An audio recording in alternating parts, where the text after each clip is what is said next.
Hello everyone, Shri IAS academy में आपका स्वागत है। जैसा कि आप जानते हैं कि श्री आईएएस एकेडमी ने आंसर राइटिंग सीरीज की शुरुआत की है, जिसके अंतर्गत ऑलरेडी हमारे 282 पार्ट आ चुके हैं। ये हमारा पार्ट 283 है। अपने इस पार्ट में हम देखेंगे कि आपने हमारे टेलीग्राम चैनल पर किस प्रकार का प्रश्न लिखकर भेजा, उसे आपने किस तरीके से लिखा और वास्तव में आपको उसमें किन किन बिंदुओं को ऐड करने की आवश्यकता है। तो चलिए शुरू करते हैं। जैसा कि आप देख रहे हैं, ये प्रश्न आपके द्वारा हमारे टेलीग्राम चैनल पर लिखकर भेजा गया। तो सबसे पहले हम आपके इस प्रश्न को पढ़ेंगे, फिर आपके उत्तर को पढ़ेंगे और देखेंगे कि वास्तव में इसे आपने कैसे लिखा है और इसमें किन किन बिंदुओं को ऐड करने की आवश्यकता है।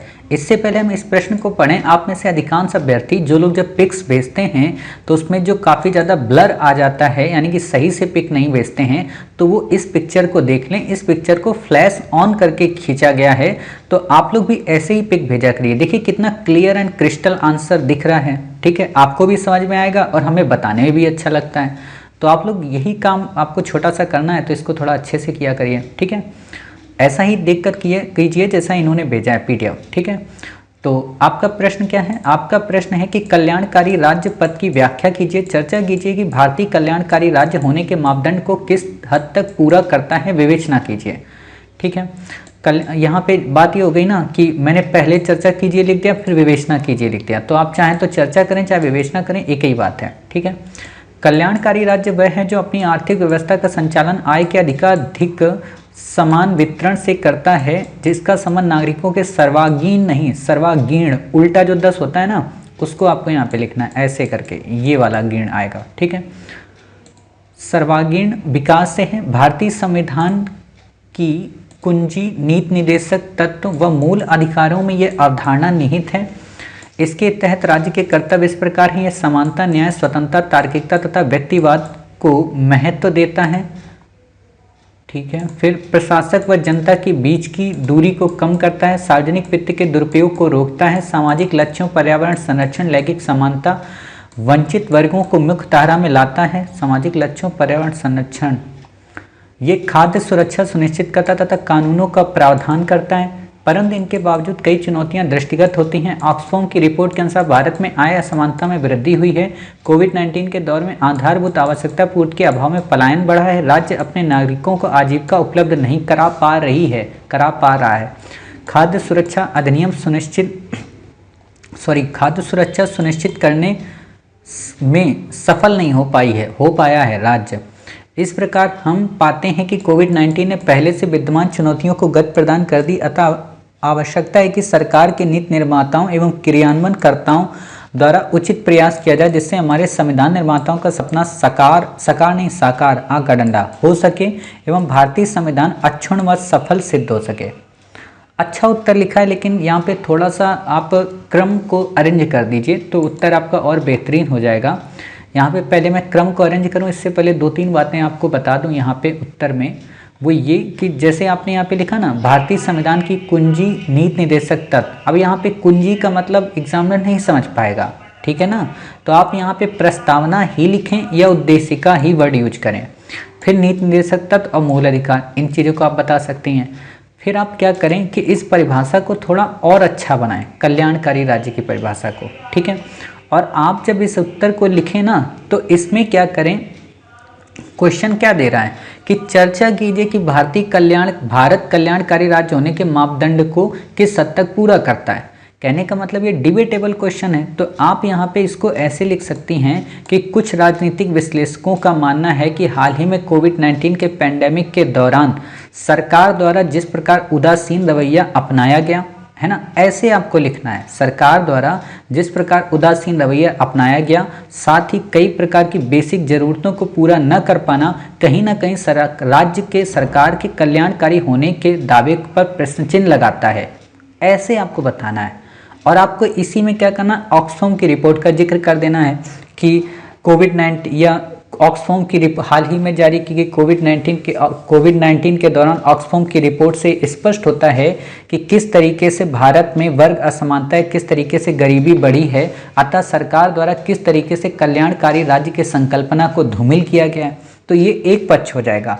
और फिर आप इसके दूसरे पक्ष को बता दीजिए कि नहीं नहीं, उपयुक्त जो बातें हैं सिक्के का दूसरा अन्य पहलू है, और वहाँ पे आप सरकार की काफ़ी सारी योजनाएं, वैक्सीनेशन प्रोग्राम, देखो लास्ट में जाना आपको सरकार के पक्ष में ही है।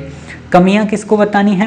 क्रियान्वयन को लेकर। एक बात मैं आपको और बता दूँ, सरकार कभी बुरी नहीं होती है, इतना आप यकीन मानिए। सरकार जितनी स्कीम्स चालू कर चुकी है, अगर उन स्कीम्स को इम्प्लीमेंट कर दिया जाए ना तो भारत से गरीबी समाप्त हो जाएगी। बशर्ते दिक्कत तो यही है ना कि उन स्कीम को धरातल पर इम्प्लीमेंट नहीं किया जाता। अब इम्प्लीमेंट करने में कई लोकल राजनेता प्रॉब्लम क्रिएट करते हैं, कई प्रशासक ही लापरवाह हो जाते हैं। सिंपल सी बात आप खुद ही सोचो, हमारे यहाँ ग्रुप में 200 बच्चे हैं, 200 बच्चों में 10 ही तो आंसर लिख रहे हैं, यानी कि लापरवाह तो है ना। यानी कि आपको दिखने में ही पता चल जाएगा कि यही आईएएस आगे जाके बनेंगे, तो आईएएस में क्या करेंगे जाके, जब यहाँ पे इतनी लापरवाही है। हाँ, कुछ के एक्सक्यूज हो सकते हैं, बट 200 के 200 में केवल 10 बच्चे आंसर लिख रहे हैं, 190 बच्चों के एक्सक्यूज हों, ये तो बहुत ही मुश्किल होता है। फिर तो देश तो खतरे में आ जाएगा इससे, तो क्योंकि आगे तो देश की बागडोर इन्हीं कर्मयोगियों के हाथ में पहुँचने वाली है। तो इस चीज़ को आप देख सकते हैं। तो आप यही करें कि इसको एक तरीके से अच्छे से डिफाइन करें और इसमें एक इनपुट और डालें आप। यानी कि देखो, ये जो उत्तर है ना, ये इथिक्स और पॉलिटी का मिक्सअप है। यानी कि इसमें इथिकल बातों को और पॉलिटी को एक साथ मिक्स कर दें और इसको एक तरीके से एंशियंट से रिलेट करते हुए करंट को अपडेट कर दें और इसको फ्यूचरिस्टिक बना दें। आप कहोगे सर आप तो ऐसे बता रहे हो जैसे सब खेल है। तो खेल तो नहीं है, लेकिन वही है कि अगर आप अभ्यास करेंगे तो आप हो जाएगा।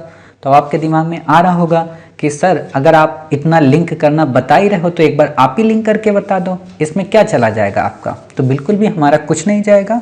तो हम यही कर देते हैं कि आपकी इस इच्छा को पूरा कर देते हैं और बिल्कुल एंशियंट, करंट, प्रेजेंट और फ्यूचर से रिलेट करते हुए आपके इस उत्तर को बेहतर बना देते हैं। ठीक है, तो आप क्या करेंगे, यहाँ पे बिल्कुल सामान्य तौर पर लिखना है कि कल्याणकारी राज्य से आशय होता है कि राज्य अपनी आर्थिक आवश्यकता का संचालन आय के अधिकाधिक लोगों से समान वितरण के माध्यम से करता है, अर्थात ये नागरिकों की समता या नागरिकों के सर्वांगीण विकास पर आधारित होता है।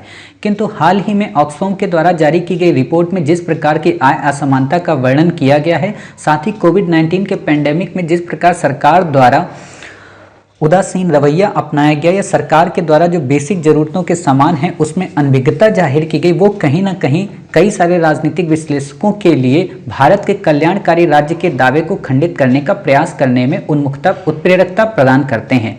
कुछ इतिहासकारों, कुछ राजनीतिक विश्लेषक यहाँ आएगा इतिहासकार नहीं, कुछ राजनीतिक विश्लेषक तो ये भी मानते हैं कि वास्तव में भारत सरकार या वास्तव में इस समय भारतीय जो राज्य है वो कल्याणकारी राज्य के कॉन्सेप्ट से काफ़ी दूर जा चुका है। यहाँ पर केवल और केवल एक तरीके से पूंजीपति वर्गों का प्रभुत्व बढ़ रहा है और क्रोनी कैपिटलिज्म को बढ़ावा मिल रहा है।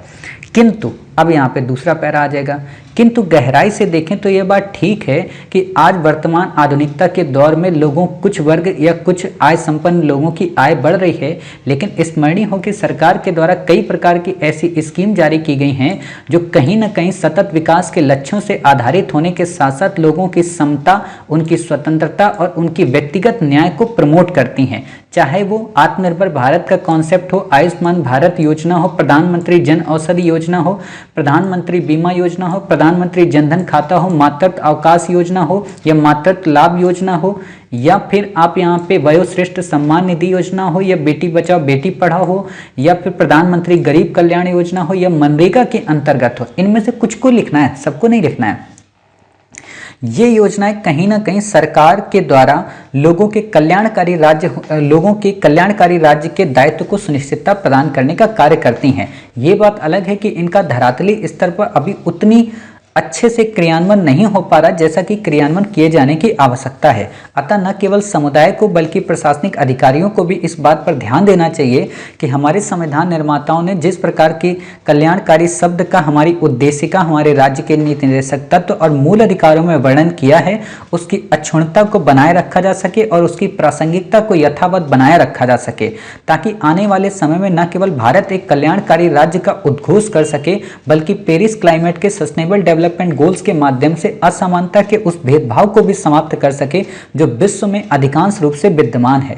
निष्कर्षतः कहा जा सकता है कि संविधान निर्माताओं के द्वारा जिस संविधान का निर्माण कल्याणकारी राज्य के रूप में अभिशप्त किया गया था, वो बात अलग है कि उतनी मात्रा में अभी इसको प्रेरित नहीं किया गया है, लेकिन ये बात भी सही है कि सरकार इस राह में अभी कृत संकल्पित है और सरकार नए भारत के निर्माण तक इसे हर हाल में पूरा करने का प्रयत्न करेगी। आपका उत्तर ऐसे भी लिखा जा सकता है। कहने का मतलब ये है ना कि कुछ भी हम लिख सकते हैं, बेहतर से बेहतर बना सकते हैं कल्याणकारी राज्य को, क्योंकि बहुत बड़ी डायमेंशन होती है, बहुत बड़ा टॉपिक होता है, इस पे काफ़ी ज़्यादा डिबेट होती है। तो आप चाहें तो ऐसे इसको सिनॉप्सिस में बना दें। अब यहाँ पे आपको लग रहा होगा सर आपने एंशिएंट को रिलेट नहीं किया, आप चाहें तो रिलेट कर दें कि अशोक के कल्याणकारी राज्य, वहाँ पे भी कल्याणकारी राज्य की बात आती है। अब यहाँ पे आप चाहें तो दूसरे पक्ष से लिखें, जो दूसरा मैंने पहलू बोला था, तो वहाँ पे आप लाइन को लिंक करें कि जैसे मैंने बताया ना कि हाल ही में सरकार ने ये योजनाएं शुरू की, तो आप इसी में आगे एक लाइन ये भी जोड़ सकती हैं, हालांकि ये कल्याणकारी राज्य की अवधारणा तो प्राचीन काल से वैदिक ग्रंथों उपनिषदों में भी नहीं थे, चाहे अशोक का दम हो या अकबर की सुलह कुल नीति हो, इन सब में राज्य कहीं ना कहीं कल्याणकारी नीतियों के माध्यम से आम जनमानस को गरीबी के उस कुचक्र से बाहर निकालने का प्रयत्न करता है। ये बात अलग है कि आधुनिक युग में या अंग्रेज ब्रिटिश शासनकाल के दौरान ये कल्याणकारी राज्य केवल दिखावा मात्र होकर मात्र देश के कल्याण पर आधारित था। तो आप ऐसा भी लिख सकती हैं। कहने का मतलब वो आपकी वर्ड लिमिट पर होगा, आप जब लिख रही होंगी तो वहाँ आपके शब्द कितने गुंथित हो पाते हैं ये डिपेंड करता है। ठीक है, तो जो मैंने पहला पैटर्न बताया वो वास्तव में आपके 250 के अंदर सिंक्रोनाइज हो जाता है। जो मैंने दूसरा बताया उसमें 25 वर्ड और ऐड हो जाएंगे तो लगभग 270 के आसपास जाएगा। बट हम क्या करेंगे कि कुछ वर्ड को और सिंक्रोनाइज कर सकते हैं। ठीक है, उम्मीद है आप समझ गए होंगे कि वास्तव में कल्याणकारी राज्य को हमें कैसे लिखना है और किस तरीके से अपने उत्तर को बेहतर बनाना है। लेकिन यहाँ पे एक दो बात और बताना चाहूँगा कि जैसे आपने जो ये पॉइंट लिखे ना, ये वाला जो पॉइंट जैसे लिखा है आपने कि सामाजिक लक्ष्यों जैसे पर्यावरण संरक्षण, लैंगिक समानता, वंचित वर्गों को मुख्य धारा में लाना, तो इसका क्या मतलब होता है जानती हैं आप? ये लाइन आपने लिख दी तो इसका मतलब ये है कि पर्यावरण संरक्षण को मुख्य धारा में लाना, लैंगिक समानता को मुख्य धारा में लाना और वंचित वर्गों को।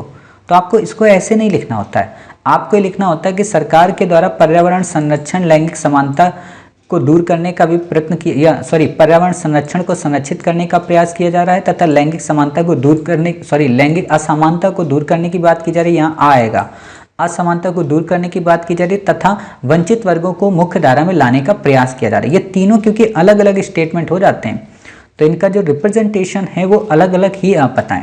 ठीक है, उम्मीद है आप इस प्रश्न के उत्तर को समझ गई होंगी, साथ ही ये भी समझ गई होंगी कि वास्तव में इस उत्तर को हमें किस तरीके से लिखना है, कैसे इसमें अपनी बातों को ऐड करना है, कैसे गवर्नमेंट की स्कीम्स को बताना है, कैसे गवर्नमेंट के प्रति पॉजिटिव रवैया अपनाते हुए अपने उत्तर को प्रमुखता देनी। जैसे आपको मैंने एक आर्टिकल भी भेजा है, देखा होगा आपने बहुत पहले, मैंने उसमें भेजा था कि आपदा के दौरान ऐसा नहीं है कि भारत सरकार ही फेल हुई है और कोई होती तो अच्छे से काम कर पा रही, सभी सरकारें फेल होती क्योंकि आपदा का जो इंटेंस होता है वो पता नहीं होता है। ठीक है ना, तो कोई भी सरकार होती फिर भी सरकार ने इतना काम किया, यही बड़ी बात है।